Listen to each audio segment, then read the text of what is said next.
तो हेलो दोस्तों, आप सभी का स्वागत है आज के इस नए वीडियो में नए टॉपिक के साथ। आशा करता हूं आप सभी बहुत ही मस्त होंगे और अपने अपने पढ़ाई में तेजी के साथ व्यस्त होंगे। तो चलिए इस प्रकार से आज के इस प्यारे से और छोटे से टॉपिक में आज हम लोग वैद्युत रसायन के अंतर्गत जो 12th केमिस्ट्री का चैप्टर है वैद्युत रसायन, इसके अंतर्गत विशिष्ट चालकता क्या होता है, इसका परिभाषा अर्थात इसके डिफिनेशन तथा इसके जो सूत्र होते हैं फॉर्मूलाज होते हैं उसके बारे में संपूर्ण जानकारी आपको इसी वीडियो में देने वाले हैं। वीडियो बहुत ही छोटा होने वाला है, तो चलिए बिना किसी समय गंवाए विशिष्ट चालकता को समझने का प्रयास करेंगे। तो ये जो परिभाषा आपको दिखाई दे रहा है एक लाइन में, यही इसका परिभाषा है। इसको भी रटना बिल्कुल भी नहीं है, हमें अच्छे से समझ कर याद करना है। तो विशिष्ट चालकता को इसके फॉर्मूला के माध्यम से ही समझ लेते हैं। फॉर्मूला क्या होता है इसका, kappa is equal to 1 upon क्या हो जाता है यहाँ पर क्यूब हो जाता है, 1 अपॉन क्यूब हो जाता है।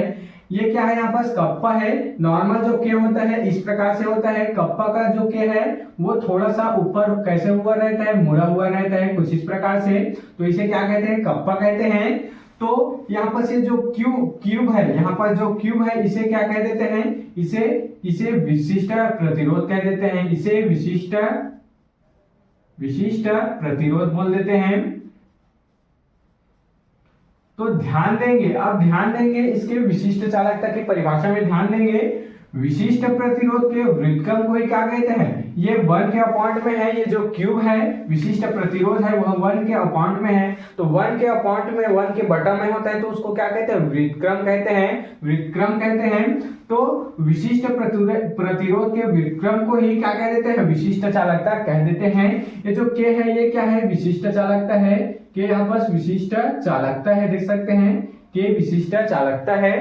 तो क्या है इसका परिभाषा, विशिष्ट प्रतिरोध के व्युत्क्रम को अर्थात 1 के अपॉइंट में है विशिष्ट प्रतिरोध, तो इसका क्या हो जाएगा, व्युत्क्रम हो जाएगा। तो विशिष्ट प्रतिरोध के व्युत्क्रम को ही विशिष्ट चालकता यहाँ पर कह दिया जाता है। उसी को हम लोग यहाँ पर परिभाषा लिखे हैं, विशिष्ट प्रतिरोध के व्युत्क्रम को विशिष्ट चालकता यहाँ पर कहते हैं। आशा करता हूं कि विशिष्ट चालकता आपको क्लियर हो गया होगा। इसका एक और फार्मूला होता है, kappa is equal to Cl upon A।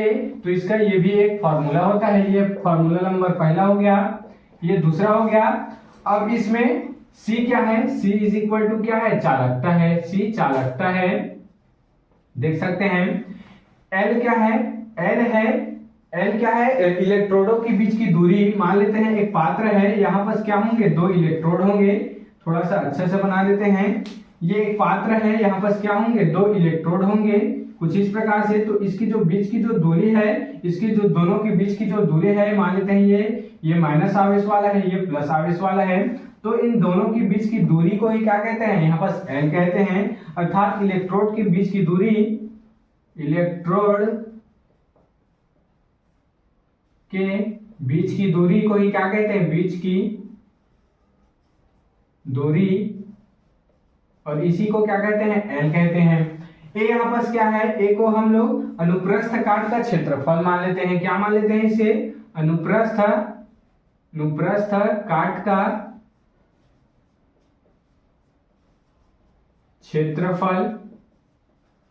तो देख सकते हैं इस प्रकार से इसका दूसरा फॉर्मूला भी है। Kappa is equal to kappa क्या है यहाँ पर, विशिष्ट चालकता है। तो kappa is equal to C अर्थात चालक क्या होता है, चालकता होता है। L अर्थात दोनों इलेक्ट्रोडों के बीच की दूरी, A अर्थात अनुप्रस्थ काट का क्षेत्रफल। तो इस प्रकार से इसका दो यहाँ पर फॉर्मूला हो गया। तो इस प्रकार से आज के इस प्यारे से छोटे से टॉपिक में हम लोग विशिष्ट चालकता के डिफिनेशन एवं इसके फॉर्मूला को देख लिए हैं। आप इसके स्क्रीनशॉट यहाँ पर ले सकते हैं। तो आशा करता हूं कि आपको विशिष्ट चालकता क्या होता है वह आसानी से क्लियर हो गया होगा। अगर आपको जो टॉपिक है समझ में आया होगा तो मेरे इस चैनल को जल्दी से सब्सक्राइब करके बेल वाले आइकन को दबाकर प्रेस कर लीजिएगा। तो चलिए फिर मिलते हैं किसी नेक्स्ट वीडियो में नए टॉपिक के साथ, तब तक लीजिए ही जय भारत।